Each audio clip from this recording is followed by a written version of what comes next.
Welcome back, guys. Automotive Inquiries here. Gonna do our initial walk around impressions of the 2023 Chevy Duramax L5P LTZ trim. So as you can kind of see right here, we got those really cool Thor type headlights with the LEDs. Now they are flashed. If you see it in the video, that's not a flaw, that's the frame rate of the camera bouncing, and that's why you're seeing that in a lot of videos. But on the front of this truck, we have all LEDs. They look really good at night, super bright. Although no auto high beams on this, but I did read this morning that the 2024 will get IntelliBeam headlights, which means automatic high beams and rain sensing wipers in LTZ and up. So it does not sound like that's even an option right now, unless you probably go with the High Country or a Denali. All right, here's the wheel choice for this. Now Chevy's got tons of wheels. This is just what this LTZ had on it. It's a good looking wheel. Not a super big fan of the Michelin, but it is a Michelin, so we'll take that. I do like the actual fender liners that come in these. They're like a composite material, and I do like them because they cut down on road noise and they protect your body. Now most of these aluminum trucks, just because they're aluminum, they may not rust, but they will corrode. So it's nice to have those in your trucks. If they don't have them on the rear, I suggest that you get them on your truck. Husky liner makes a nice affordable set. Do like this black ABS body trim. And then thank you, GM, for putting your block heater on the side here. It's a little snap-in thing. It's super great because then you can just unplug it. The only flaw is when you drive home in a winter storm or wherever you were at, if you didn't have your cord there, you're not gonna leave your cord in here so it pulls out. This is usually an ice block right here, so you'll have to get creative about chipping that away without damaging this plastic or even the lid there. But nonetheless, I do appreciate it being there, especially if you only plug it in when you get home. Do love the LTZ mirrors. I do love this chrome piece right here, and then I do like how you have your light here, and then you have some like you know, cargo lamps or whatnot for shining this way. I do like that. Faux vents on top, I'm okay with that. I could care less. People are like, I don't like those fake things. You do have your camping mirrors here, and then I like the surface area of the Chevy mirror, although some people don't care much for how they look mounted to the mirrors or the truck itself. But when they redesigned this truck, it was almost like somebody forgot to put mirrors on at the last minute. They're like, oh crap, just put something on there, and this is what they chose. It's grown on me, it's fine now. But compared to Ford, my Super Duty, it kind of cuts off the corner. I just like having this full surface area, even though I like the look of my Super Duty mirrors. I like that. This is a power mirror here and a manual convex. All right, we do have remote keyless entry, so push to lock it, push to unlock it. We come in here. I do like this trim, how GM finishes out the doors. I think it's just nice. This is usually just a painted piece of metal in your car. I just think it overall, it seals well to the nice door trim. We come into here. Chevy does another thing right, and I wish more guys would go to it. You're gonna usually get this strike plate right here on your vehicle, which is gonna tell you your payload. And then you're gonna get this little plate right here, which is gonna talk about your tire size and your gross vehicle weight ratings. But Chevy takes it a step further. So if your guy is coming in to look at a new truck and you know your camper weights, your tongue weights, your you know, your actual weight of the trailer loaded, everything like that, you can go right here and it has everything you need. Whether you like it in kilograms or you like it in pounds, Chevy put it right here for you. Max payload on this 3/4 ton is 3,300 pounds. It's fantastic. Then it also says right here your conventional tow, and these are current specs. So this is the standard that we're all held to here, and I just love how it is. Conventional trailer weight 18.5, conventional tongue weight 18.5. We got here gooseneck 18.5, and max tongue weight of the gooseneck or kingpins 27.75. So well done, GM, like that. You can get multiple different kinds of running boards on these bad boys, and these ones are super grippy. They're not rubber, but I do like the actual way that goes. Come back here, bed step. They were the first ones to put this in here. Love it. Ford's copying it this year, but these look nice. They function well. This one does, being a 3/4 ton, come with 5 leaves, and I like that. The Ford doesn't come with that. It comes with 3. It does have your rear liners here. Dig that. Many like already put in their little mud guard. Got the rear steps. Now the depth of this bumper is a little bit thinner than what's on the Ford and the Ram. I find that interesting because if you were to step on that, it's really a small piece. I mean, if you have a big shoe, I mean, you're not gonna get a lot of step on there. Do like the way they put the rings on here. Ford, the old version like mine or the previous versions, it's going to be redesigned for 23. These emergency chain holes are just a pain in the butt to get into, but that's pretty easy with the way GM did it there. Other than all the lights, these are the only ones on this truck that are not LED, but that's a cheap swap out for you. No conventional tailgate latch on this one, but you do have a spotter light here and in your camera, and the camera is actually really good compared to the Fords. Soft drop, have the power outlet in the bed.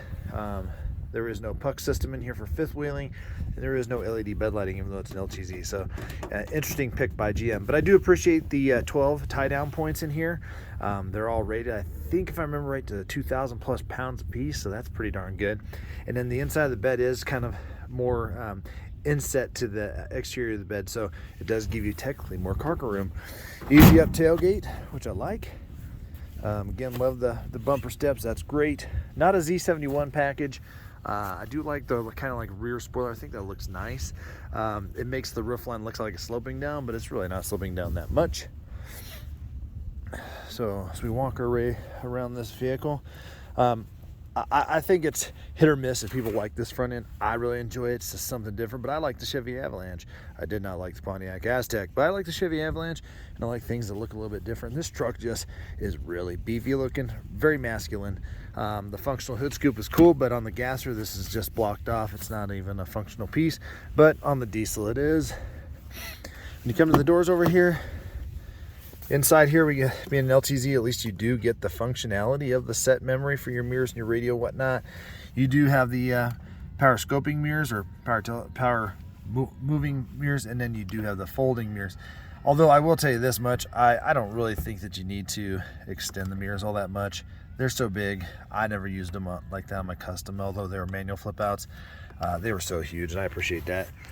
LTZ is going to give you the 10-way power driver's seat and passenger seat with lumbar, and this one they opted for not the console, so you have a flip up 6-passenger. And then this area right here, the cubbies aren't super big for anything but like chapstick and whatnot. Do like the cup holders because they have like the rubber squeezy little bumps in there versus the hard plastic ones, so there's less rattling. Very small but unlit console, but you do have a lockable one underneath there, so if you don't get that full floor console, it is nice that that's lockable, so if you carry something in there it's a value or you don't want people getting into it, it's good. This little area is big enough for an S21 in an OtterBox, so that's good. The seat's not all that comfortable though in the middle there, so that's gonna probably be relegated to a kiddo. You have a small cup holder here if you want to use it for that. And then I heard for 2024, this 12 volt's going to go away on all trim levels except for work truck. Interesting. But you do have some USBs, and then these vents do blow some pretty good air, but they are really tiny. You do have more cup holders in the center on the LTZ. But depending on the LT trim, I don't know if you're going to have that. They used to have, there's so many packages you could add to each one, so make sure you're specific if you're ordering one. These little things, this is actually like a $300 or $400 option for this piece. Not sure what you're going to put in there. Something very small, because if it intrudes outside this thing, it's going to push on the back cushion of whoever's sitting there, and I just don't find very much use in that. This right here is just a friction hinge to flip up the seat, and then in the LTZ, and I think LT, you're going to get this mini storage bin, which will hold your snow brush and whatnot. Not much else. The Ford is substantially bigger and then collapses, but it is what it is. And then there is a tiny little hump right there for the drive system, and the Ford is perfectly flat. And then how this comes back down is you just give it a good old yank. You can hear that metal kind of grinding, pops down. One thing I do appreciate though is these headrests. If you don't like them up, you can flip them down if you need to see out the back window, but I'm a truck driver, so I don't usually have visibility out my back window, so this is a luxury having that much view. And if you put some kids or people in there, you wouldn't have it anyway. So at night, these lights are a little dim. Even though they're LED, it's dark in here, like literally dark. Even with them on, it'd be hard to find something if you dropped it down in the seat. So I think they could have done a little bit better with putting a little bit better lighting in here. You do pay for these rubber mats. Again, they don't cover much, so I would recommend getting some Husky liners or something, or whatever floats your boat, but I like protecting my carpet. I do appreciate this fake wood trim. I think it's nice looking, it's classy looking, it's not overdone. It doesn't look like Oak Express vomited in here like they used to in the old days. So I do appreciate that. I'm gonna buckle this up. Now, interesting enough, being an LTZ, they obviously don't have automatic high beams. Now that I found out, it's not even part of life for GM really until you probably get to like the Denali or the high country, and hopefully it would be in that at that point. But does have heated steering wheel, it does have heated seats. There is a function inside that system to turn those on remote starts. However, every time I remote start this, they don't come on. Odd, because the Ram does it, even my XLT does it. You come over here, you do have the auto track or select track 4-wheel drive system. I don't really care what you call it because it has an auto setting. I would never use that. I put it in 2-wheel drive because here's the thing. These things have so much power. If you go around the corner and just give a little bit of gas and it's winter and it slips, the 4-wheel drive system is going to engage. I don't like that. And I found on some of my old trucks, the C3 truck, which is a pre-Denali GMC, man, it just chewed up tires on the front end. So I'm not a fan of that. But you roll however you want to here, and then you have your 4 high, 4 low. There's only a couple of settings here: off-road, normal, and trailer tow. Trailer tow and exhaust brake on in this version is definitely holds your shift points, and it is more robust with the exhaust brake.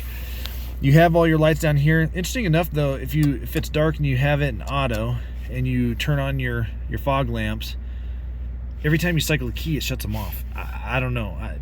If you don't like that feature, I just leave them on because the more lighting, the better. But nonetheless, I find that odd. It cycles it. My Ford remembers, my Ram remembered.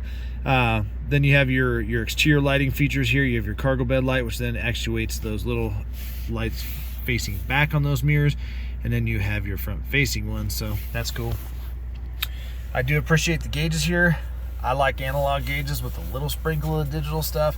That's how my Ford is, but the 23 Fords are going to go to, looks like in the Lariat up, all digital. So if you like analog, you'll have to get a lower trim, or they won't even make them. I don't know. We haven't seen what the XLTs and lower trim. They always advertise the Mac Daddy. So that is what that is. Very simple screen information down here. You know, not a lot going on here. And if you had the more up trim one, you would have a full digital thing. These 4 gauges would be gone and be all digital, which is fine, whatnot. But this little screen gives me everything I would ever want to have, and the mileage I've driven so far is 12 miles a gallon. That's what I got in my custom, so I'm not surprised about that. Again, these trucks aren't bought for fuel economy, but if they get good fuel economy, that is nice, but it's not a prerequisite. So everybody's like, this gets crap. Well, of course it does. It's an HG truck. But if it gets 21, and I have guys all over the board, I do believe that in the older generation Cummins diesels and my original first Duramax, I could get 20 plus in that thing. But with all this other crap and everything like that, guys that say they're getting 23, 24 plus and it's not deleted, I'm blown away. So congratulations. And 2, if you are deleting it, I don't recommend that on the channel. That is illegal in most states. You may get better fuel economy, but again, you're going to avoid warranties and stuff like that, because these computers in these trucks are analyzing data and sending it to GM right away. They'll know you deleted it. They're going to know that. So even if you put it back on, good luck. But that'd go across the board. Come into here. I do like, like I said, this outlet is also going away for 24. Don't know why they're doing it, but maybe most people don't use a cigarette lighter anymore. They charge with USB or USB-C. And then the plug-in, but those are going away, except for in the work truck you will get one in the front, but other than that you won't get one at all. We got our exhaust brake down here, and these buttons feel really nice the way they respond to your touch. I like that. I mean, part of feeling like the truck is nice is feeling everything. If everything feels cheaply made, it just takes away from all the money you're spending on these bad boys. So exhaust brakes right there, you get one setting, it's on or off. And then in the Ram, you get 2 settings. Ford, you get a couple settings. But the way these knobs react and everything, I just really enjoy it. They're really nice feeling. They're rubber. I guess the Sierras are more like a steel. Maybe they're just plastic looking. I don't know what they are, but they're not, I don't believe they're this rubber feeling ones, and I like that. Pretty simple stereo system. The screen is pretty nice, but that's the only screen you're going to get. Whether or not you go to the Denali or not, you get an 8-inch screen. But if you're in the Ram or the Ford, you can get up to a 12-inch, so that's pretty nice. Although I will tell you, this screen is super nice. It's nice and responsive. It's super simple. The clarity's great, even with glare. And then the camera, for being a base camera, is one of the nicest that I've seen. And I've heard other people say they like the Chevy cameras. I think they did really well with that. But in 24, you will get the new screen that the half tons have right now. So if you want to see what that interior is going to look like in 24, want to touch it and feel it, work it, see all the digital display, because that's what the Chevys are going to go to in up trim ones, then go see one of those half tons and you'll be able to get a vibe for it. But some of the things will also change that you may like in this one, like this little storage bin. I think there's gonna be a smaller one there. That's okay. If you don't like it, who cares? It's really good for maybe a little bit of foam, but once it gets hot, it's useless. I do like auto dimming mirror. It's a good mirror. And again, this being an LTZ, I just find it interesting the way they kind of package some stuff. So we're gonna go on a drive here, but something that I said that where Ford and Ram missed is this transmission has drive. In drive, this little toggle does nothing, okay? So you don't know what gear you're in, but I feel like the shifts and the exhaust brake engagement and everything like that are actually pretty good versus my 21 Custom. So they might have tweaked some stuff. Now from here, you can go down to low and then you can limit your gears, or you can put them up to 10, but other than just manually shifting 1 up, 2 up, and down shifting, you don't know what gear that transmission's in. If you limit it at 6, it's gonna only go up to 6, but you don't know if it's in 3rd, 4th, 5th, or 6th. So I could care less about having that there, as long as the thing's doing its work. Like my dad's 11 Duramax, you put it in drive, put tow haul mode, put the exhaust brake on, and the thing just works. It just slows down. But my 21 Custom, it felt like I was just jamming into the brakes. So we're gonna go ahead and cruise on to my next thing for the day. But I want to talk about the overall drivability and some of the things I'm just blown away about. So here you have an LTZ truck. This is an up trim truck, and it fills it for the most part. Standard from Ford, you're gonna get bliss for the rear backup, the backup sensors for getting too close. You're also getting cross traffic alert, and that's standard. You're getting blind spot monitoring, standard. Now again, most guys at their trucks are like, I don't need that. I just need a diesel and a steering wheel, and I'll drive to freaking New Zealand. Let's go. That's great and all. But at the end of the day, having those features for when you're at the store and you had to pull into your parking spot because you couldn't back because it's angle parking, and you can't see the little Prius coming up. Well, I don't know about you, but I ain't paying for somebody's crappy little hybrid. So I like having that cross traffic alert. I also like when I'm getting close in the garage that it kind of tells me how many feet I am away, so I don't have to get out and check as much. I can kind of lean more on it, not only use that, but lean on it more for that. So that's not even on this truck. You have no front crash avoidance. You have no front crash mitigation. That's on my Ford F-250 XLT as standard options. In addition to that, we have standard high beams and whatnot. So not high beams, auto high beams. I lost track of my train of thought here. So I'm just surprised that this day and age, with all the safety garbage and everything we got to do, that's not in there.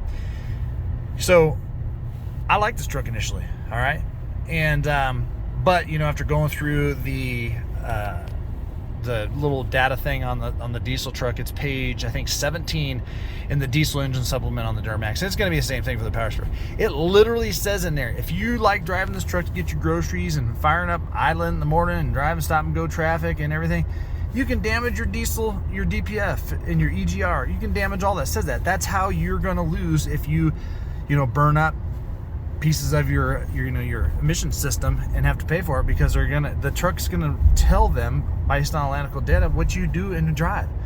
In addition to that, like my 6.4 Power Stroke that I had, at the end of the day when you're tired, if that little signature thing comes up in here where it says, sorry, this is Mountain Road, says, hey man, you need to drive because this thing needs a regen, you better do it, okay? I had to do it, and my truck didn't give me any fits, but I followed it to the T, and it was a pain in the butt. Because nobody wants to go driving for 30 minutes on the highway. If you live in town, you got to find a highway. I had to jump on my paid tollway and rip on it to blow out my DPF. Okay, now the DPF, that's not a GM thing or a Ram thing or a Ford thing. That everybody got those because previous administrations and the EPA. So here we are. You're going to deal with it. Now in a gasser, you're not going to deal with that. But literally they write it in the manual, and whether or not you choose to read it, you're required to follow that, because if you go in and want a new DPF at 60,000 miles, probably not going to get it paid for if they run your system and find out you idle for an hour a day total, and you drive less than a half hour, or you're in stop and go traffic. So those are the little nuances that I would say when you're looking at diesel versus gas, you need to pay attention to. This one is a diesel, that's fine. But at the end of the day, my first impressions of this truck are pretty good. I like a lot of aspects of it. I grew up a Chevy fan, so it's not out of the thought that I would like this truck. But the seats are pretty darn firm, and at this point in my life, I don't know if I enjoy that as much.